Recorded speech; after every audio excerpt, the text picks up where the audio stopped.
অনেক গুরুত্বপূর্ণ এই হাদিস, খুব ছোট্ট একটা হাদিস, কিন্তু এটার মধ্যে এত গুরুত্বপূর্ণ কথা বলা হয়েছে। আম্মা জান আয়েশা রাদিয়াল্লাহু তাআলা আনহা হুজুর সাল্লাল্লাহু আলাইহি ওয়াসাল্লাম থেকে বর্ণনা করেন, আসওয়াক, মেসওয়াক হচ্ছে মাতহারাতুল লিল ফাম, মুখের জন্য পবিত্রতা, পরিচ্ছন্নতা। মেসওয়াক মুখের জন্য কি? পবিত্রতা, পরিচ্ছন্নতা।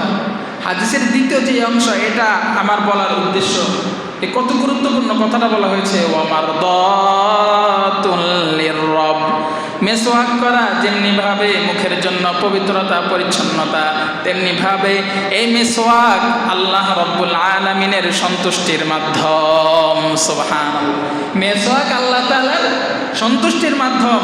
মেসওয়াক করলে আল্লাহ তাআলা কি হন? সন্তুষ্ট হন। মেসওয়াক সম্পর্কে এই যে যতগুলো কথা বললাম বা সামনে যতগুলো বলবো, একটা কথারও কি নাই, কোনো ধরার দরকার নাই, শুধু এই একটা কথাকে আপনি যদি গ্রহণ করে নেন, আর কি লাগে? মেসওয়াক করলে আল্লাহ খুশি হয়। মেসওয়াক করলে কে খুশি হয়? আল্লাহ খুশি। আর কিছু দরকার আছে? মেসওয়াক করলে আল্লাহ খুশি হয়, এই জায়গায় আর কোনো ফজিলত, আর কোনো সওয়াবের কথা, আর কোনো কিছুর দরকার আছে? দরকার নাই। মেসওয়াক করলে আল্লাহ খুশি হয়। তা আল্লাহ খুশি, আল্লাহকে যে আমল করলে আল্লাহ তাআলা খুশি হয়, ওই আমল তো অবশ্যই আমাদের কি করা উচিত। আলহামদুলিল্লাহ,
بأي شيء كان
245 নম্বর হাদিস। হাদিসের বর্ণনাকারী হযরত হুযায়ফা রাদিয়াল্লাহু তাআলা عن حذيفة رضي الله تعالى عنه قال كان النبي صلى الله عليه وسلم إذا قام من الليل يشوش فاه بالسواك আল্লাহ রাসূল সাল্লাল্লাহু আলাইহি ওয়াসাল্লামের সাহাবী হযরত হুযায়ফা রাদিয়াল্লাহু তাআলা আনহু থেকে বর্ণিত তিনি বলেন রাসূল করিম সাল্লাল্লাহু আলাইহি ওয়াসাল্লাম যখন কিয়ামুল লাইলের জন্য উঠতেন, যখন তাহাজ্জুদের নামাজ পড়ার জন্য জাগ্রত হতেন, ইয়াশুসু ফাহু ইস্তিওয়া, তখন মিসওয়াক দ্বারা তার মুখমণ্ডল তিনি পরিষ্কার করে দিতেন। তাহাজ্জুদের জন্য উঠে সর্বপ্রথম আল্লাহ রাসূল কি করতেন? মিসওয়াক দ্বারা তার দাঁত তার মুখ পরিষ্কার করে নিতেন। এটা হচ্ছে 8 নাম্বার। এরপর 9 নাম্বার, নফল নামাজ বা তাহাজ্জুদের নামাজ আদায় করার শেষে আল্লাহ রাসূল আবারও কি করতেন? মিসওয়াক করতেন। হাদিসটি ইবনে মাজাহ 288 নাম্বার হাদিস। হাদিসের বর্ণনাকারী হযরত ইবনে আব্বাস রাদিয়াল্লাহু তাআলা আনহু। عن ابن عباس رضي الله تعالى عنه قال كان رسول الله صلى الله عليه وسلم يصلي بالليل ركعتين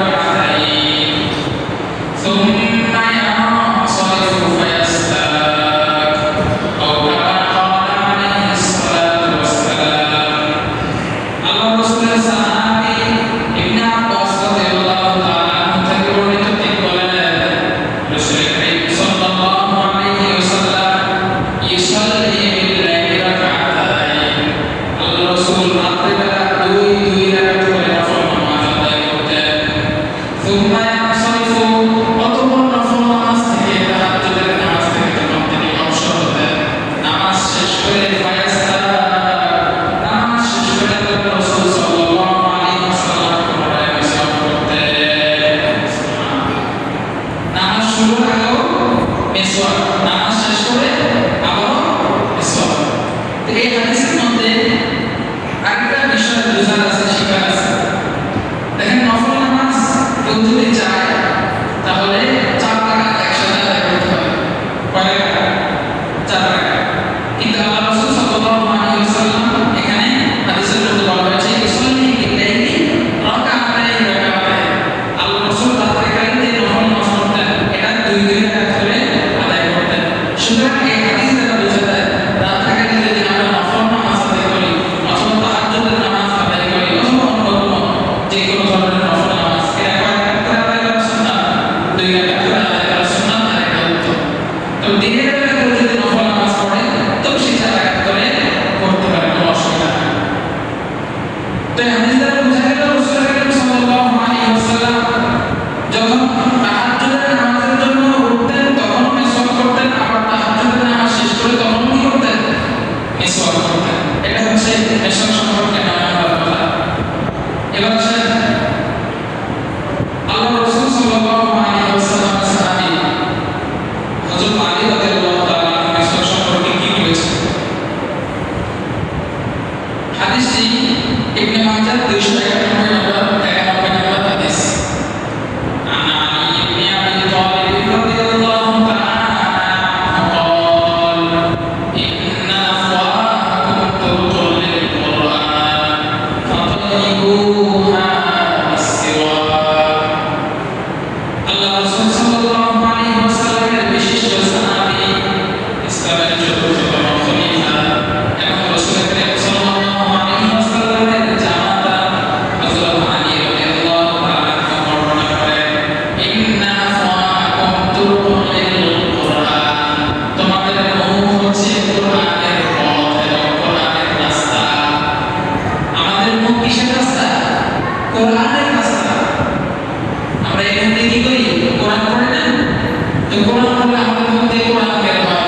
তো যেহেতু আমাদের মুখ দিয়ে কোরআন বের হয়, এই জন্য হযরত আলী রাদিয়াল্লাহু তাআলা বলেন তোমাদের মুখগুলো হচ্ছে কোরআনের জন্য রাস্তা, পথ। সুতরাং ফাতাইয়ুহা বিসওয়াক, যেহেতু তোমাদের মুখগুলো কোরআনের জন্য রাস্তা, সুতরাং তোমরা তোমাদের মুখে মিসওয়াকের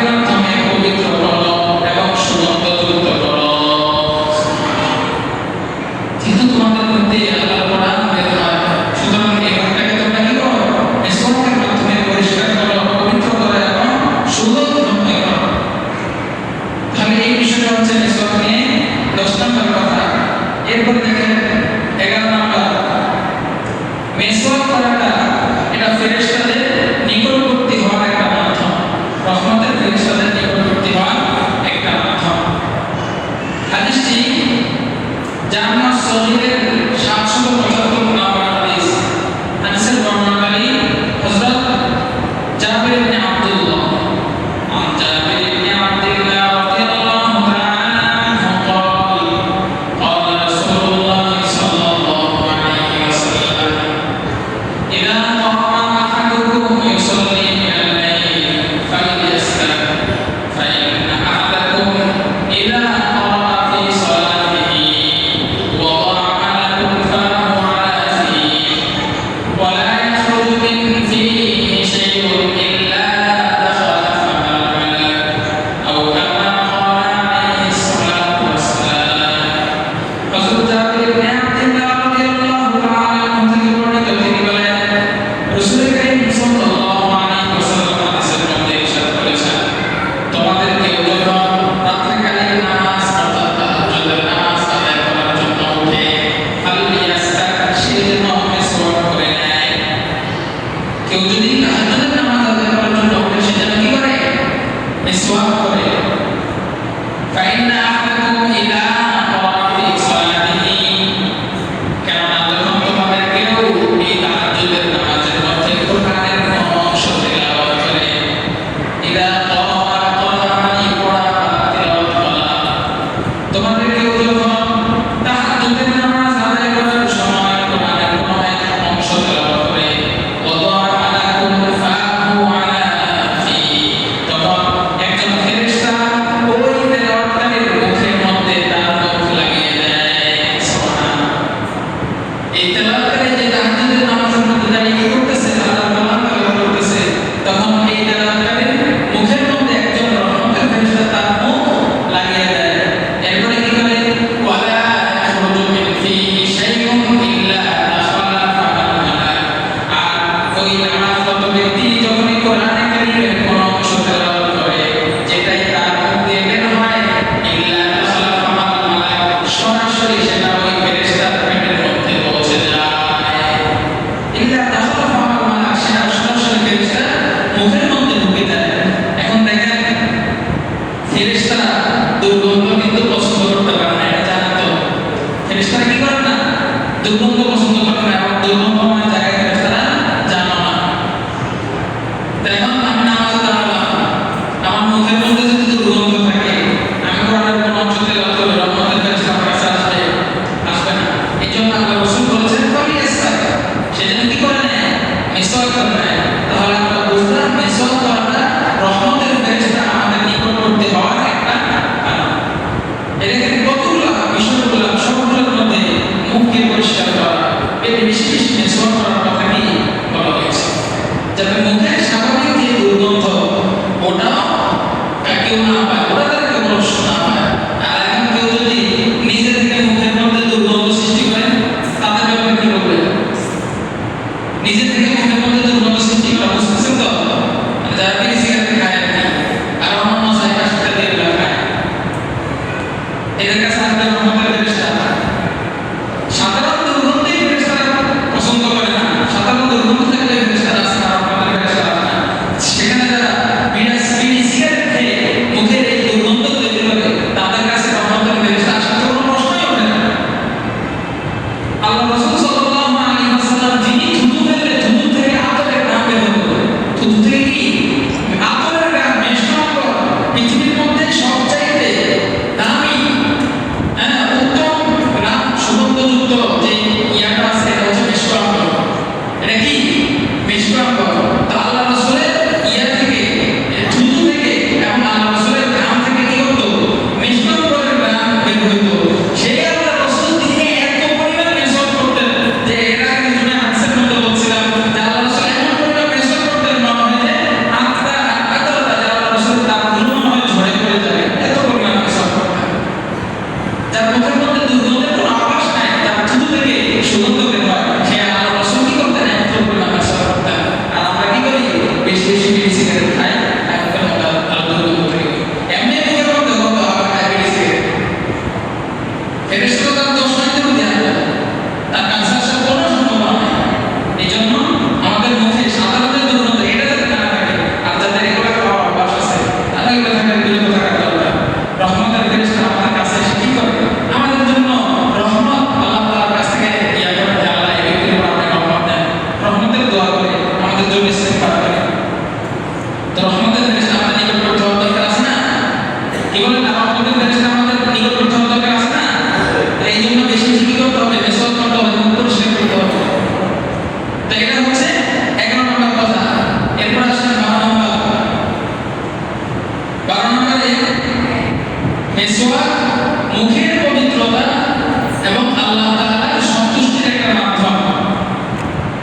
সাল্লাল্লাহু আলাইহি ওয়াসাল্লামের স্ত্রী আম্মা জান আয়েশা রাদিয়াল্লাহু তাআলা আনহা থেকে বর্ণিত হাদিসটি নাসাই শরীফের 5 নম্বর হাদিস। আনা আয়েশা রাদিয়াল্লাহু তাআলা আনহা قالت قال رسول الله صلى الله عليه وسلم السواك مطهرة للفم ومرضاة للرب। অনেক গুরুত্বপূর্ণ এই হাদিস, খুব ছোট্ট একটা হাদিস, কিন্তু এটার মধ্যে এত গুরুত্বপূর্ণ কথা বলা হয়েছে। আম্মা জান আয়েশা রাদিয়াল্লাহু তাআলা আনহা হুজুর সাল্লাল্লাহু আলাইহি ওয়াসাল্লাম থেকে বর্ণনা করেন, আসিওয়াক মেসওয়াক হচ্ছে মাতহারাতুন লিল ফাম, মুখের জন্য পবিত্রতা পরিচ্ছন্নতা। মেসওয়াক মুখের জন্য কি? পবিত্রতা পরিচ্ছন্নতা। হাদিসের দ্বিতীয় যে অংশ, এটা আমার বলার উদ্দেশ্য, এ কত গুরুত্বপূর্ণ কথাটা বলা হয়েছে। ওয়ামারদাতুন লিররব, মেসওয়াক করা যেমনিভাবে মুখের জন্য পবিত্রতা পরিচ্ছন্নতা, তেমনিভাবে এই মেসওয়াক আল্লাহ রব্বুল আলামিনের সন্তুষ্টির মাধ্যম। সুবহানাল্লাহ, মেসওয়াক আল্লাহ তাআলার সন্তুষ্টির মাধ্যম। মেসওয়াক করলে আল্লাহ তাআলা কি হন?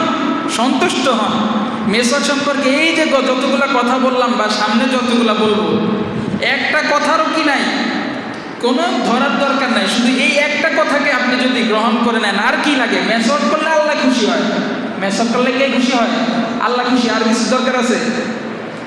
মেসওয়াক করলে আল্লাহ খুশি হয়, এই জায়গায় আর কোনো ফজিলত, আর কোনো সওয়াবের কথা, আর কোনো কিছুর দরকার আছে? দরকার নাই। মেসওয়াক করলে আল্লাহ খুশি হয়। তা আল্লাহ খুশি, আল্লাহকে যে আমল করলে আল্লাহ তাআলা খুশি হয়, ওই আমল তো অবশ্যই আমাদের কি করা উচিত। তো মেসওয়াক আসিওয়াক মাতহারাতুল লিল ফাম ওয়া মারদাতুল লিররব, মেসওয়াক এটা যেমনিভাবে মুখের জন্য পবিত্রতা এবং পরিচ্ছন্নতা, তেমনিভাবে এটা আল্লাহ রাব্বুল আলামিনের সন্তুষ্টির মাধ্যম। সম্মানিত হাজিরিন, এটা হচ্ছে মেসওয়াক নিয়ে 12 নম্বর কথা। এবার আসেন আল্লাহ রাসূল সাল্লাল্লাহু আলাইহি ওয়াসাল্লামের আরেকজন সাহাবী আব্দুল্লাহ ইবনে উমর রাদিয়াল্লাহু তাআলা আনহু, মেসওয়াক নিয়ে তার গুরুত্ব কেমন দেখেন।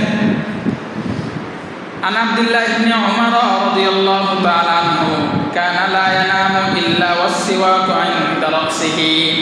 হযরত আব্দুল্লাহ ইবনে উমর রাদিয়াল্লাহু তাআলা আনহু যখন ঘুমাতেন, তিনি ঘুমাতেন না, তবে ঘুমাতেন এমন অবস্থা যে তার মাথার কাছে কি থাকতো? মেসওয়াক থাকতো। মানে যখন তিনি ঘুমাতেন, তার মাথার কাছে কি তিনি কি রাখতেন? মেসওয়াক রাখতেন। ফাইদা ইস্তাইকাযা বাদা বিসসিওয়াক, যখন তিনি ঘুম থেকে জাগ্রত হতেন রাতের নামাজ আদায় করার জন্য, তাহাজ্জুদের নামাজ আদায় করার জন্য, বাদা বিসসিওয়াক, সর্বপ্রথম তিনি মেসওয়াক করতেন। তাহলে আল্লাহ রাসূলের সাহাবীদের কাছে মেসওয়াকের কি পরিমাণ গুরুত্ব ছিল, যে মাথার কাছে মেসওয়াক নিয়ে তো তারা ঘুমাতেন। আর আমাদের মাথার কাছে কি থাকে? ঘুমের সময় মোবাইল থাকে, ঠিক না? বেশিরভাগ মানুষ, আমি সহ, আমাদের মাথার কাছে কি থাকে? মেসওয়াক থাকে। ওই মোবাইল টিপতে টিপতে ঘুমাই, আবার ঘুমের থেকে উঠে কী করি? মোবাইল টিপি। এটা হচ্ছে আমাদের অভ্যাস। আল্লাহ তাআলা আমাদের সবাইকে হেদায়েত দান করেন, সকালবেলা না আমিন। মেসওয়াক খুবই গুরুত্বপূর্ণ বিষয়। আমরা মেসওয়াক আমাদের কাছে রাখবো, হ্যাঁ, যাতে মুখ ধোয়ার সময় অন্তত মেসওয়াক করার কথাটা আমার জন্য মনে পড়ে, আমি যেন মেসওয়াক করে নিই। তাহলে এটা হচ্ছে মেসওয়াক নিয়ে 13 নম্বর কথা। এবার আসেন মেসওয়াক যে আমরা করব, মেসওয়াক করার পদ্ধতি সম্পর্কে। মেসওয়াক ডান দিক থেকে করা সুন্নাত। মেসওয়াক কোন দিক থেকে করা সুন্নাত? ডান দিক থেকে করা সুন্নাত। বুখারী শরীফের 168 নম্বর হাদিস, আম্মা জান আয়েশা রাদিয়াল্লাহু তাআলা আনহা থেকে বর্ণিত। আন আয়েশা রাদিয়াল্লাহু তাআলা আনহা قالت كان النبي صلى الله عليه وسلم يعجبه التيمم في تناوله وترجله وفي شأنه كله। আম্মা জান আয়েশা রাদিয়াল্লাহু তাআলা আনহা থেকে বর্ণিত, তিনি বলেন, রাসূল কারীম সাল্লাল্লাহু আলাইহি ওয়াসাল্লামের ডান দিকটা পছন্দনীয় ছিল। আল্লাহ রাসূল ডান দিককে কি করতেন? পছন্দ করতেন। কোন কোন ক্ষেত্রে? ফি তানাউলিহি, তানাউল শব্দের অর্থ জুতা পরিধান করা, জুতা পরিধানের ক্ষেত্রে, ওয়া তারাজ্জুলিহি, মাথা আঁচড়ানোর ক্ষেত্রে, ওয়া ফি শানিহি কুল্লিহি, এবং আল্লাহ রাসূল সাল্লাল্লাহু আলাইহি ওয়াসাল্লাম তার সকল কর্মের ক্ষেত্রে, সকল কাজের ক্ষেত্রে ডান দিককে পছন্দ করতেন। আল্লাহ রাসূল সকল কাজের ক্ষেত্রে কোন দিকে পছন্দ করতেন? ডান দিককে পছন্দ করতেন। সেই হিসাবে মেসওয়াক এটা তো গুরুত্বপূর্ণ একটা আমল, ভালো আমল, ফজিলতপূর্ণ একটা আমল। আমরা যখন মেসওয়াক করব তখন কোন দিক থেকে শুরু করব? ডান দিক থেকে। এবার আসেন মেসওয়াক নিয়ে সর্বশেষ কথা। আল্লাহ রাসূল সাল্লাল্লাহু আলাইহি ওয়াসাল্লামের জীবনের সর্বশেষ আমল ছিল মিসওয়াকের আমল। বলেন সুবহানাল্লাহ। আল্লাহ রাসূলের জীবনের সর্বশেষ আমলটা ছিল কি? মিসওয়াকের আমল। আল্লাহ রাসূল সাল্লাল্লাহু আলাইহি ওয়াসাল্লাম যখন মৃত্যুশয্যায় শায়িত মুমূর্ষু অবস্থায় কিছুক্ষণের মধ্যে মারা যাবেন, হযরত আয়েশা রাদিয়াল্লাহু তাআলা আনহা বলেন, দাখালা আব্দুর রহমান ইবনে আবি বকর, আল্লাহ রাসূল সাল্লাল্লাহু আলাইহি ওয়াসাল্লাম যখন মুমূর্ষু অবস্থায় আছেন তখন আল্লাহ রসুলের একজন সাহাবী নাম আব্দুর রহমান ইবনে আবু বকর, তিনি আল্লাহ রসুলের কাছে প্রবেশ করলেন। ওয়াইনদাহু সিওয়াকুন রাতবুন, আর এই আব্দুর রহমান ইবনে আবি বকর রাদিয়াল্লাহু তাআলা আনহুর কাছে একটা তাজা ডালের মেসওয়াক, ফায়াস্তান্নু বিহি, আর এই মেসওয়াক দিয়ে তিনি মেসওয়াক করতেছিলেন। কে? ওই যে সাহাবী আল্লাহ রসুলের কাছে প্রবেশ করেছে আল্লাহ রসুলের মুমূর্ষু অবস্থায়, এই সাহাবীর কাছে একটা তাজা ডালের মেসওয়াক, আর তিনি সেটা দিয়ে কি করতেছেন? মেসওয়াক করতেছেন। ফাআবাদাহু রাসূলুল্লাহ সাল্লাল্লাহু আলাইহি ওয়াসাল্লাম বাসরাহু, এই সাহাবী যে মেসওয়াক করতেছেন আল্লাহ রাসূল সাল্লাল্লাহু আলাইহি ওয়াসাল্লাম ওই মেসওয়াকের দিকে তার দৃষ্টি নিবদ্ধ করলেন। আল্লাহ রাসূল এই অবস্থা কোন দিকে তাকিয়ে আছেন? মেসওয়াকের দিকে তাকিয়ে আছেন। তো আল্লাহ রসুলের এই অবস্থা দেখে আম্মা জান আয়েশা রাদিয়াল্লাহু তাআলা আনহা বুঝে ফেললেন আল্লাহ রসুল কি চাচ্ছেন? মেসওয়াক করতে চাচ্ছেন। ফাআখাযা সিওয়াক, এই অবস্থা দেখে হযরত আম্মা জান আয়েশা রাদিয়াল্লাহু তাআলা আনহা ওই সাহাবীর কাছ থেকে মেসওয়াকটা নিলেন। আম্মা জান আয়েশা বলেন, ফাকাসামতুহু ওয়া নাফাখতুহু ওয়া নাফালতুহু ইলাইহি, আমি মেসওয়াকটা নিয়ে মেসওয়াকটাকে ভালো মতো চিবালাম। এখানে একটা বিষয় বুঝার, ওই সাহাবী মেসওয়াক করতেছিলেন, তো আম্মা জান আয়েশা যখন মেসওয়াকটা নিলেন তিনি কি ওই সাহাবী যে দিক দিয়ে মেসওয়াক করতেছেন ওই দিক দিয়ে চাবাইছেন? এটা তো কল্পনাই করা যায় না। বোঝা যায় বিপরীত দিকে। কোন দিকে? বিপরীত দিকে আম্মা জান আয়েশা রাদিয়াল্লাহু তাআলা আনহা কি করলেন? মেসওয়াকটা মুখে নিয়ে খুব ভালোভাবে চিবালেন, চিবিয়ে নরম করলেন, নরম করে মেসওয়াক করার জন্য পরিপূর্ণ প্রস্তুত করে ওয়া নাফাখতুহু ইলাইহি, আম্মা জান আয়েশা বলেন আমি মেসওয়াকটা আল্লাহ রাসূল সাল্লাল্লাহু আলাইহি ওয়াসাল্লামকে দিলাম। ফায়াস্তান্নু বিহি, অতঃপর মেসওয়াকটা পেয়ে আল্লাহ রাসূল সাল্লাল্লাহু আলাইহি ওয়াসাল্লাম মেসওয়াক করা শুরু করলেন। আম্মা জান আয়েশা বলেন, ফামা রাআইতু রাসূলুল্লাহ সাল্লাল্লাহু আলাইহি ওয়াসাল্লাম কত্তু আহসানা মিনহু, আল্লাহর রাসূল যে মেসওয়াক করেছেন, এত সুন্দর করে মেসওয়াক করেছেন, এত সুন্দর করে মেসওয়াক করা এর পূর্বে আমি কখনো দেখি নাই। এত সুন্দর করে যে আল্লাহ রাসূল মেসওয়াক করেছেন, এরকম সুন্দর করে মেসওয়াক করা আমি আর কখনো করতে দেখি নাই।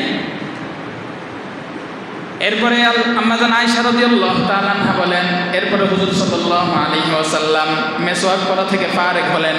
ফারেক হওয়ার কিছুক্ষণ পরেই রফা ইসবাহু আও ইয়াদাহু, আল্লাহ রাসূল সাল্লাল্লাহু আলাইহি ওয়াসাল্লাম তার হাতকে অথবা তার আঙ্গুলকে উঁচু করলেন। উঁচু করে তিনি বললেন, ফির রফিকিল আলা, ফির রফিকিল আলা, ফির রফিকিল আলা। আম্মা জান আয়েশা বলেন, মেসওয়াক থেকে ফারেক হয়ে হুজুর সাল্লাল্লাহু আলাইহি ওয়াসাল্লাম তার হাত অথবা হাতের আঙ্গুলকে উপরের দিকে ইশারা করলেন। উপরের দিকে ইশারা করলে বললেন, ফির রফিকিল আলা, ফির রফিকিল আলা, এই কথাটাকে তিনি 3 বার বললেন। এই কথার অর্থ হচ্ছে উপরে সমাসীন, উঁচুতে সমাসীন বন্ধুর সাথে মিলিত হতে চাই। এই কথার অর্থ কি? উপরে সমাসীন বন্ধু অর্থাৎ আল্লাহ তাআলার সাথে মিলিত হতে চাই, আল্লাহ তাআলার সাথে মিলিত হতে চাই, আল্লাহ তাআলার সাথে মিলিত হতে চাই।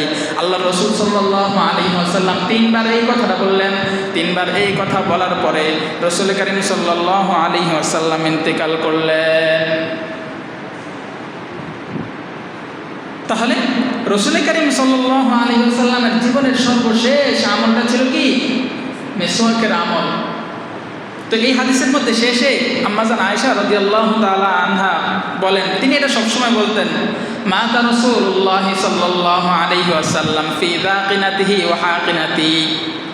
এই যে এতক্ষণ মেসওয়াক সম্পর্কে যে কথাটা বললাম শেষের হাদিসের মধ্যে, যে আল্লাহ রাসূল সাহাবীর মেসওয়াকের প্রতি দেখতেছিলেন, এরপরে মেসওয়াকের প্রতি তিনি দেখলেন, তার মেসওয়াক করার আগ্রহ জাগলো। আম্মা জান আয়েশা কি করলেন? মেসওয়াক নিয়ে মেসওয়াক প্রস্তুত করে তার কাছে এই সব কিছু এমন তো অবস্থায় হচ্ছিল। রাসূল কারীম সাল্লাল্লাহু আলাইহি ওয়াসাল্লাম কি অবস্থায় আছে জানেন? আম্মা জান আয়েশা রাদিয়াল্লাহু তাআলা আনহার বুকের সাথে হেলান দিয়ে আল্লাহ রাসূল সাল্লাল্লাহু আলাইহি ওয়াসাল্লাম এইভাবে ছিলেন, এবং আল্লাহ রাসূল ইন্তেকালও করলেন এই অবস্থায় আম্মা জান আয়েশা রাদিয়াল্লাহু তাআলা আনহার বুকের মধ্যে হেলান দেওয়া অবস্থায়। তো আম্মা জান আয়েশা রাদিয়াল্লাহু তাআলা আনহা সবসময় এটা নিয়ে গর্ব করতেন যে আল্লাহ রাসূল সাল্লাল্লাহু আলাইহি ওয়াসাল্লাম মাতা ফি হাকিনাতি ওয়া দাকিনাতি, আল্লাহ রাসূল আমার বুক এবং টুকনির মাঝামাঝি থাকা অবস্থায় কি করেছেন? ইন্তেকাল করেছেন। দেখেন এই হাদিসের মধ্যে যেমনিভাবে মেসওয়াকের প্রতি রাসূল করিম সাল্লাল্লাহু আলাইহি ওয়াসাল্লামের ভালোবাসার কথা, মেসওয়াকের প্রতি তার আগ্রহের কথা বোঝা যায়, তেমনিভাবে স্ত্রীর প্রতি রাসূল করিম সাল্লাল্লাহু আলাইহি ওয়াসাল্লামের যে মহাব্বত, এই মহাব্বত এই হাদিসের দ্বারা প্রকাশ পায়। সম্মানিত হাজিরিন, পুরুষ মানুষ সারাদিন ঘরের বাহিরে বিভিন্ন কাজকর্ম অনেক কিছু ঝাঁকি ঝামেলা নিজেদের প্রতি কী করে, নিজেদের উপর নেয়, বিভিন্ন চাপ সামলায়, কিন্তু দিন শেষে পুরুষ গিয়ে ঘরের মধ্যে তার যে আহলি আছে, পরিবার আছে, স্ত্রী আছে, স্ত্রীর কাছে গিয়ে একটু মানসিক শান্তি খোঁজার কি করে, চেষ্টা করে। এটা সব পুরুষের ক্ষেত্রেই। কিন্তু কিছু তজ্জাল শাশুড়ি আছে, তার ছেলে এবং ছেলের বউ একত্রে একটু মিলমিশ মহাব্বত থাকবে, এই দজ্জাল শাশুড়িগুলো এটা কি হয় না, পছন্দ হয় না, শত্রুতামি করতে থাকে যে তার ছেলের ভাগ মনে হয় তার বউ নিয়ে নিতেছে, তার ছেলেটারে মনে হয় কি তার থেকে কিনে নিতেছে। এরকম বহু ঘটনা আছে। একটা ঘটনা আপনাদেরকে বলি যে স্বামী তার স্ত্রী তার স্বামীকে জাদু করছে, কেন? স্বামী যেন স্ত্রীর বশে থাকে, এই জন্য কি করছে? স্ত্রী স্বামীকে জাদু করছে। আবার অপরদিকে মা তার ছেলেকে জাদু করছে, ছেলে যাতে মায়ের বসে থাকে। এই দুইজনের জাদুর প্রভাবে সুস্থ সবল লোকটা মানসিক অবস্থা কি হয়ে গেছে, খারাপ হয়, পাগল হয়, রাস্তায় ঘুরতেছে। কি পরিমাণ খারাপ কথা চিন্তা করছেন? দুইজনের ঠেলাঠেলিতে রেশারেশিতে এক বেটার পুরো জীবনটাই কি শেষ। মায়ের ভালোবাসা আর স্ত্রীর ভালোবাসা কখনো কি এক না? তো পুরুষ তার মাকে মায়ের মতো করে ভালোবাসবে, স্ত্রীকে স্ত্রীর মতো করে কি করবে, ভালোবাসবে। এটার মধ্যে হিংসা করার কি আছে? এইসব নিয়ে হিংসা করে অধিকাংশ সংসারের মধ্যে এই ঝামেলাগুলো হয়। তো যাই হোক, এটা আমার বলার উদ্দেশ্য না, যেহেতু হাদিসের মধ্যে এসেছে এই জন্য একটু বলে দিলাম যে হুজুর সাল্লাল্লাহু আলাইহি ওয়াসাল্লাম মৃত্যুর আগ মুহূর্তে যেমনি মেসওয়াকের প্রতি তার গুরুত্ব ছিল, তেমনিভাবে তার স্ত্রীর প্রতি তার ভালোবাসা যেটা, এটাও এই হাদিসের মাধ্যমে কি প্রকাশ পায়। তো সম্মানিত হাজিরিন, মেসওয়াক নিয়ে প্রায় 15টা কথা বললাম। আল্লাহ তাআলা আমাদেরকে এই কথাগুলোর বুঝার এবং আমল করার তৌফিক দান করুন, সকল বলেন আমিন। এবং মেসওয়াকের গুরুত্ব বুঝে আমরা সব সময় যেন মেসওয়াকের আমল করতে পারি, বিশেষ করে 5 ওয়াক্ত নামাজের সময় যখন মেসওয়াকের আমল করতে পারে, আল্লাহ তাআলা তৌফিক দান করুন। দেখেন 5 ওয়াক্ত নামাজের সময় মেসওয়াক করলে যে কী ফায়দা, যে মেসওয়াক করে আপনি যে নামাজ পড়বেন, 1 ওয়াক্ত নামাজে আপনি প্রায় 25 ওয়াক্ত নামাজের সওয়াব পাবেন। হাদিসের মধ্যে এরকমটা আছে, 1 ওয়াক্ত নামাজে 1 ওয়াক্ত নামাজের সওয়াব, 25 ওয়াক্ত বা তার চাইতে বেশি ওয়াক্ত নামাজের সওয়াব পাবেন। তাহলে এত গুরুত্বপূর্ণ একটা আমল আপনি করবেন না কেন? মেসওয়াক করে কি অনেক কঠিন কোনো কাজ নাকি? বাজারে 20 টাকা দিয়ে মেসওয়াক, পিলো যে মেসওয়াক আছে 20 টাকা দিয়ে এগুলো পাওয়া যায়, অথবা বাজারের মেসওয়াক এগুলো অনেক সময় দুর্গন্ধযুক্ত হয়, অনেকে করতে পারে না, এই সহ্য করতে পারে না। তা আপনি বাজারে মেসওয়াক করেন না, আপনার আশেপাশে নিম গাছ আছে, এরপর অর্জুন গাছ আছে, একটা ডাল কাটেন, ডাল কেটে ওটাকে মেসওয়াক বানিয়ে কি করেন, মেসওয়াক করেন। যেমনিভাবে আপনার মুখের জন্য এটা অনেক গুরুত্বপূর্ণ, আপনার দাঁতের জন্য ভালো, তেমনিভাবে আমলের দিক দিয়েও এটা আপনাকে অনেক দূরে এগিয়ে দিবে। আল্লাহ তাআলা আমাদের সবাইকে বোঝার এবং আমলের তৌফিক দান করুক। হাদা মা ইনদি ওয়াল ইলমু ইনদাল্লাহ। আসসালামু আলাইকুম ওয়া রাহমাতুল্লাহি ওয়া বারাকাতুহু। যারা সুন্নাত পড়েন না তাদেরকে তো কবলাল জুমা আদায় করেন।